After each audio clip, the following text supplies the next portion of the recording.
लोकसभा चुनाव से ठीक पहले प्रधानमंत्री मोदी ने वो धमाका कर दिया जिसके बारे में कई दिनों से चर्चा चल रही।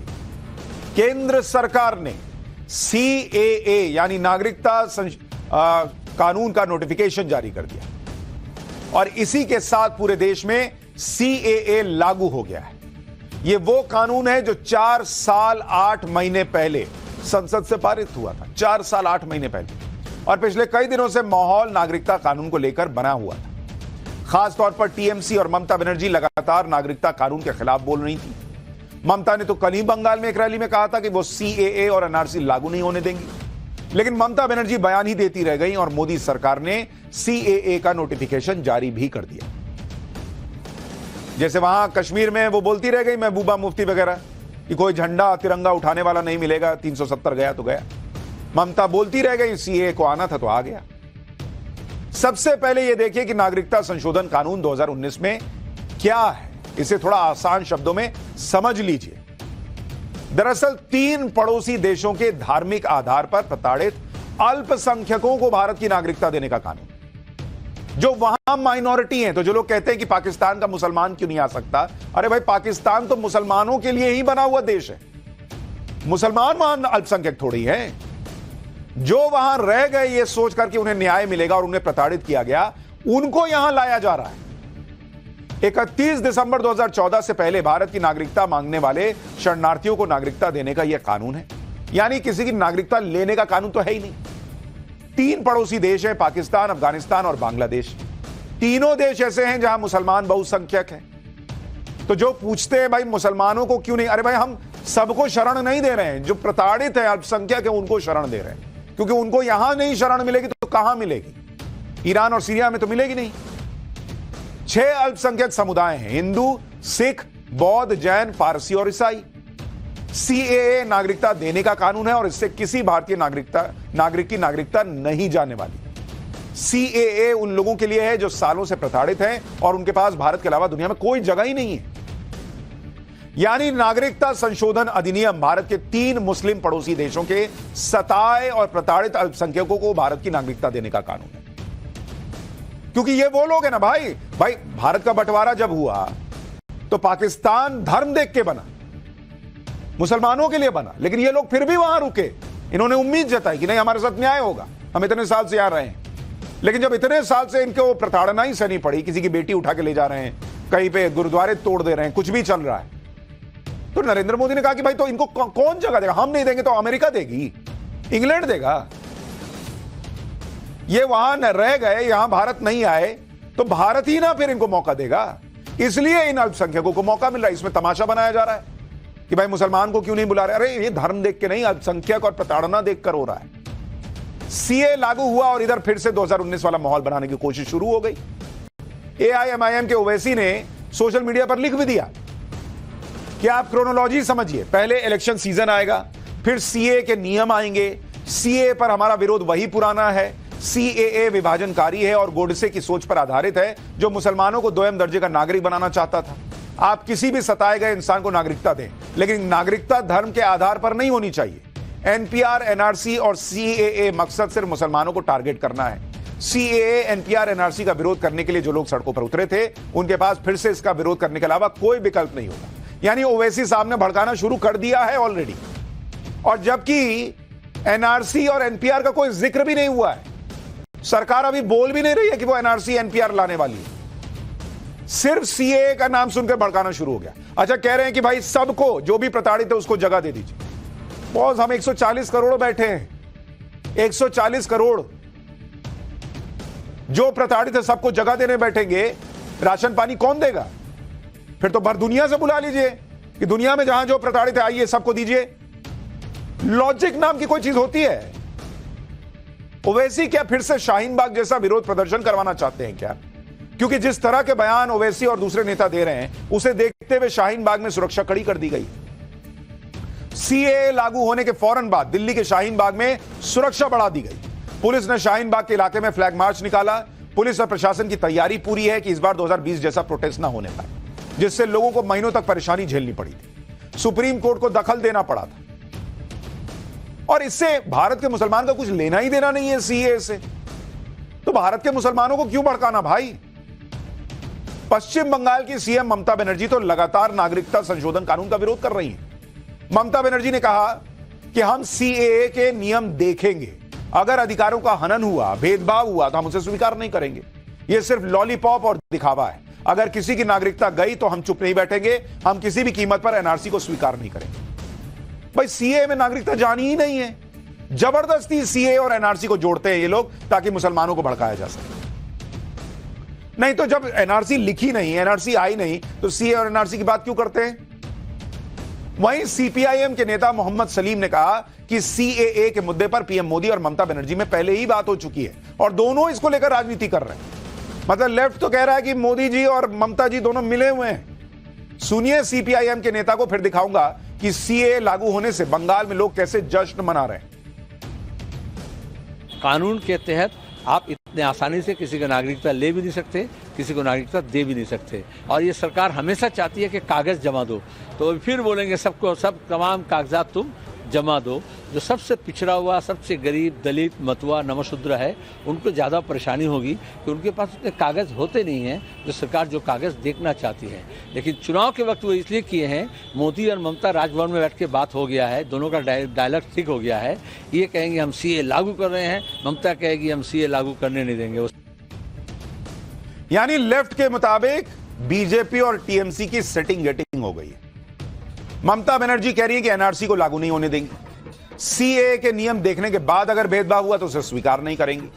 जबकि सीएए लागू होने के बाद खुद ममता के बंगाल में जश्न का माहौल है। नागरिकता कानून लागू होने के बाद बंगाल में जश्न मनाया गया है। ये तस्वीरें देखिए, जिस मतुआ समुदाय के लोगों के बारे में कहा जा रहा था कि वो सीएए लागू होने से परेशान होंगे, वही मतुआ समुदाय जश्न मना रहा है बंगाल के अंदर। केंद्रीय मंत्री शांतनु ठाकुर, जो खुद मतुआ समुदाय से आते हैं, उन्होंने सीएए लागू होने पर कहा कि मोदी जी जो कहते हैं वो करके दिखाते हैं। सीएए लागू होने से मतुआ समुदाय में जश्न का माहौल है। एक बार शांतनु ठाकुर को सुनिए, फिर बताता हूं कि कांग्रेस को सीएए लागू होने से इतनी परेशानी क्यों हो रही है। एक बहुत बड़ा पहल है और बहुत बड़ा चैलेंज था, जिस चैलेंज को तोड़ के आज भारतीय जनता पार्टी ने, सरकार ने इसको लागू किया है। इसमें पूरे मतुआ समाज को लेके पूरे जितने हमारे उद्वास्तु समाज हैं सब खुश है, सब आनंद। अगला एक हफ्ता जो चलेगा आप लोगों को मीडिया के सामने ही सब कुछ होगा। आप देखते रहिए बंगाल में क्या होने जा रहा है। धन्यवाद। देखिए, सीएए का मुद्दा खास तौर पर बंगाल और असम में लोकसभा चुनाव पर असर डालने वाला है। और इसलिए अगर मैं आपको बताऊं कि इसको लेकर इतना पॉलिटिकल हंगामा जो है वो क्यों है, लोगों को समझ में आ रहा है ना भाई कि इससे क्या होगा। जैसे अगर आप देखें बंगाल में, बंगाल के अंदर 42 लोकसभा सीट है, 42। और इसी तरह से अगर आप देखेंगे असम के अंदर 14 लोकसभा सीट है, तो दोनों को मिला दीजिए तो 56 लोकसभा सीट हो जाती है। सीए लागू होने पर कांग्रेस भी टेंशन में। कांग्रेस नेता जयराम रमेश ने सोशल मीडिया पर लिखा कि सीए के नियमों को नोटिफाई करने में मोदी सरकार को 4 साल और 3 महीने लग गए। सीए के नियमों को अधिसूचित करने में लिया गया इतना समय प्रधानमंत्री के सफेद झूठ की एक और झलक है। ऐसा साफ तौर पर चुनाव को ध्रुवीकृत करने के लिए किया गया है, विशेष रूप से असम और बंगाल में। इसलिए मैंने आपको असम और बंगाल का गणित समझा दिया, क्योंकि कांग्रेस को लग रहा है कि ध्रुवीकरण हुआ तो ममता बनर्जी और बीजेपी को फायदा हो जाएगा, असम में बीजेपी को फायदा हो जाएगा। इसलिए ये घबराने की बातें निकल कर आ रही है, ये लोग पॉलिटिकली घबरा गए। कांग्रेस नेता तारिक अनवर ने सीए पर क्या कहा है वो सुन लीजिए, फिर बताता हूं कि सीए लागू करने में इतना टाइम लगा क्यों। ये जो लाया गया है, ये इससे देश का भला नहीं होने वाला है और हमारे देश की परंपरा, संस्कृति, संस्कार के विरुद्ध है। और भारत ने हमेशा सबों को साथ लेकर चलने में विश्वास रखा है। इसमें सीधे सीधे भेदभाव किया गया है इस बिल में। अब आपको बताता हूं कि सीए के नियम तय करने में 4 साल से ज्यादा का समय क्यों लग गया, क्योंकि इसी को आधार बनाकर कांग्रेस और दूसरे दल पीएम मोदी पर निशाना साधा। सीएए पर 12 दिसंबर 2019 को मुहर लगी, फिर सरकार ने नियम बनाने के लिए समय मांगा। नियम बनाने की समय सीमा 8 बार बढ़ाई गई। कोविड की वजह से भी नियम बनाने में समय लगा। सीए के विरोध को देखते हुए भी समय लगा। सरकार को अंदेशा था कि फिर से विरोध हो सकता है, इसलिए पूरी तैयारी के बाद इस नियमों को लागू किया गया है। सीएए को लेकर लगातार गलतफहमियां फैलाई गई और कहा गया कि इससे भारत के मुसलमानों की नागरिकता छीन ली जाएगी। लेकिन यह भी देखिए कि सीएए का मकसद क्या है। सालों से पीड़ित शरणार्थियों को सम्मानजनक जीवन देना, पुनर्वास और नागरिकता की कानूनी बाधाओं को दूर करना, शरणार्थियों के आर्थिक फ्री मूवमेंट और संपत्ति खरीदने के अधिकार तय होंगे, शरणार्थियों के सांस्कृतिक, भाषाई और सामाजिक पहचान की रक्षा होगी। शिवसेना उद्धव ठाकरे ग्रुप के सांसद संजय राउत सीए लागू होने पर कह रहे हैं कि यह मोदी सरकार का आखिरी खेल है। सुनिए जरा संजय राउत। बस हिंदू मुसलमान करेंगे, भारत पाकिस्तान करेंगे, भारत बांग्लादेश करेंगे। एक खेल, आखिरी खेल उनका चल रहा है। चलने दो, लागू होने दो। 370 भी हटाया, क्या किया कश्मीर में? कश्मीरी पंडित आ गए घर में। एक खेल करते रहते हैं लोग। अभी जब तक चुनाव है तब तक सीए खेलेंगे, खेलने दो। सीए को लेकर जो मिथ या भ्रम फैलाए गए थे, उनकी एक एक सच्चाई भी आपको जाननी चाहिए। पहला मिथ यह है कि सीए मुसलमानों के खिलाफ, जबकि इसकी सच्चाई यह है कि सीए भारतीय नागरिकों पर लागू ही नहीं होगा। तो मुसलमानों के खिलाफ कैसे होगा भारत के?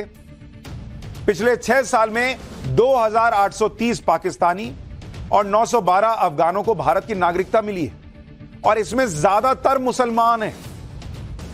दूसरा मिथ है कि सीए से मुसलमानों को टारगेट किया जा रहा है। इसकी सच्चाई यह है कि सीएए से 3 पड़ोसी देशों के मुसलमानों को बाहर रखा गया है। तो श्रीलंका के हिंदुओं और तमिलों को भी बाहर रखा गया है। म्यांमार के हिंदू और रोहिंग्या को भी बाहर रखा गया है, क्योंकि वहां पर यह समुदाय जो है वो अल्पसंख्यक नहीं है। सीए का मकसद धर्म के आधार पर भेदभाव करना है ही नहीं, बल्कि मानव अधिकारों की रक्षा करना है। यानी ना तो सीए से किसी की नागरिकता जाएगी, ना ही ये मुसलमानों को टारगेट करने के लिए लाया गया है, बल्कि सीए के जरिए तो नागरिकता देने के प्रोसेस को तेज किया गया। आप खुद देखिए, पिछले 2 साल में 9 राज्यों के 30 से ज्यादा जिला मजिस्ट्रेट और गृह सचिवों को अधिकार दिया गया नागरिकता अधिनियम 1955 के तहत अफगानिस्तान, पाकिस्तान, बांग्लादेश के अल्पसंख्यकों को नागरिकता देने का अधिकार दिया गया। गृह मंत्रालय की 2021-22 की रिपोर्ट के मुताबिक 1 अप्रैल 2021 से 31 दिसंबर 2021 के बीच पाकिस्तान, अफगानिस्तान, बांग्लादेश से 1414 अल्पसंख्यकों को नागरिकता दी। सीएए लागू हो गया है, लेकिन सवाल यह है कि इस कानून के तहत भारत की नागरिकता कैसे हासिल की जा सकती है। यह भी सुनिए। भारत की नागरिकता के लिए आवेदन करने के लिए सरकार ने एक पोर्टल बना दिया है, मतलब एक वेबसाइट। 3 पड़ोसी देशों से आने वाले लोगों को इस पोर्टल पर रजिस्ट्रेशन कराना होगा। आवेदन करने वालों को बताना होगा कि वो कब भारत आए थे। अगर पासपोर्ट या कोई डॉक्यूमेंट नहीं होगा तो भी आवेदन कर सकते हैं। जरूरी जांच पड़ताल करने के बाद सरकार इन लोगों को नागरिकता दे देगी। यानी सीधे तौर पर हिसाब यह है कि जो सताए हुए, प्रताड़ित अल्पसंख्यक है पाकिस्तान, बांग्लादेश और अफगानिस्तान के, उनको नागरिकता मिलेगी और भारत के किसी नागरिक की, चाहे वो मुसलमान है, हिंदू है, सिख है, ईसाई है, उसकी नागरिकता नहीं जाने वाली बॉस। लेकिन जिन नेताओं को यह लग रहा है कि उनका वोट जाने वाला है, वो ज्यादा परेशान है और अब वो मुसलमानों को फिर भड़काना शुरू करेंगे। उसका क्या इंपैक्ट होगा वो तो आने वाले दिनों में पता चल जाएगा।